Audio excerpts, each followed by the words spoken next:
প্রধান উপদেষ্টা প্রেস সচিব শফিকুল আলম সামাজিক যোগাযোগ মাধ্যমে তার সম্পদের হিসেব দিয়েছেন।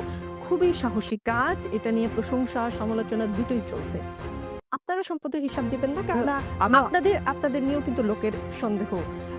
আরেকটার সাথে একটু প্রশ্ন যে আপনি তো অনলাইনে আপনার ইংলিশ যে ক্লাস সেটা দেখছিলাম আমি আজকে সেখান থেকে একটা শব্দও শিখেছি এমবি ডেক্সটেরাস মানে মেধাবী। জি, আপনি মেধাবী কিন্তু স্কুল অফ এক্সিলেন্স সেটা কেমন আমার ২ টা চলবে? প্রতিষ্ঠান রয়েছে। জি, আচ্ছা আমি ওইটার কথাই জানি। এইটাই কি আপনার আয়ের একমাত্র উপায় কি? না, আমার আয় আমার আমি ২০১৭ সাল থেকে ইনকাম করি।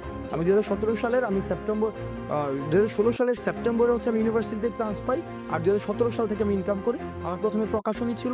এই প্রকাশনী থেকে আমার নিজের এখনো বই আছে এবং পরবর্তীতে আমি হচ্ছে ওই যে শেডিউ এডুকেশনের যে কোচিং সেখানে আমি পড়ানো শুরু করি এবং পড়ানো সেখানে আমার ঢাকা ইউনিভার্সিটি ২০০০ মানে আমার অনেক স্টুডেন্ট আছে। আজকে মেডিকেলের রেজাল্ট দিয়েছে সেখানেও আমার স্টুডেন্ট আছে এবং আমি এখনো পড়াই।